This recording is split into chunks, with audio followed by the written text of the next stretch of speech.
बहुत समय पहले की बात है। एक हरी भरी घाटी में एक सुंदर झील थी। उस झील के किनारे पेड़ों के झुरमुटों के बीच एक मोर रहता था।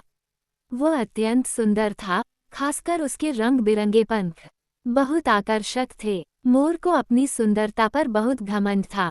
वह रोज सुबह झील के किनारे जाकर अपने पंख फैलाता और उनके रंगों की छटा निहारता।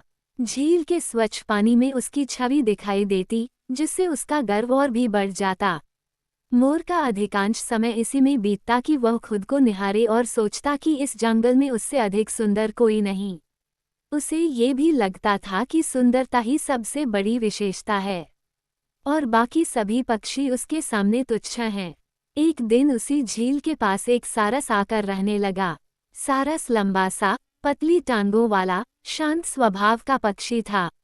वो बहुत दूर दूर तक उड़ता था और अक्सर पानी में मछलियां पकड़कर अपना पेट भरता। मोर ने जब सारस को पहली बार देखा तो वो उसकी सादगी देखकर मन ही मन हंस पड़ा। उसने सोचा, कैसा साधारण पक्षी है ये, न पंखों में कोई रंग, न कोई आभा। मेरे सामने तो इसकी कोई औकात ही नहीं। मोर ने धीरे से कहा, तुम्हारा इस स्थान पर स्वागत है, सारस मित्र।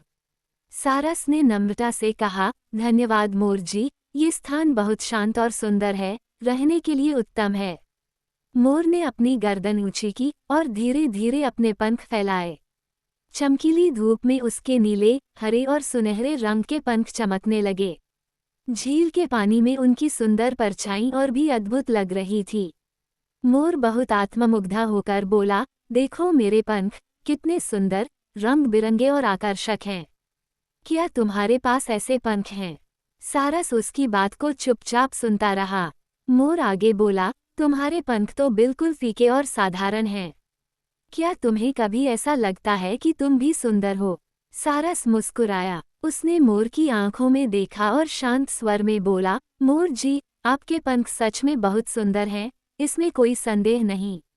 लेकिन क्या आपने कभी सोचा है कि क्या ये सुंदरता किसी काम की है?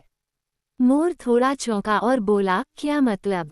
सारस ने उत्तर दिया, मेरे पंख भले ही रंगीन न हों, लेकिन उनसे मैं आकाश में उड़ सकता हूँ। ऊंचे ऊंचे पहाड़ पार कर सकता हूँ, नदियाँ पार कर सकता हूँ। मैं जहाँ चाहूँ उड़कर जा सकता हूँ। लेकिन आप उड़ भी नहीं सकते। आपकी सुंदरता केवल आपकी आंखों के लिए है, और शायद उन लोगों के लिए जो केवल रूप को ही सब कुछ मानते हैं।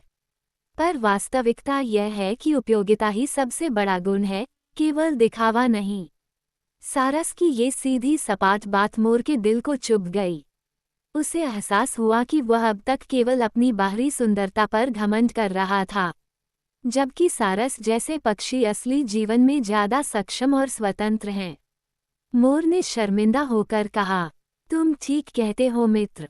मैंने अब तक केवल अपने रूप पर घमंड किया और यह नहीं सोचा कि जीवन में उपयोगिता और विनम्रता अधिक जरूरी हैं। उस दिन से मोर ने घमंड करना छोड़ दिया और सभी पक्षियों के साथ मिलजुल कर रहने लगा। ये कहानी हमें सिखाती है, केवल सुंदरता ही सब कुछ नहीं होती। असली मूल्य उपयोगिता, गुण और विनम्रता में होता है।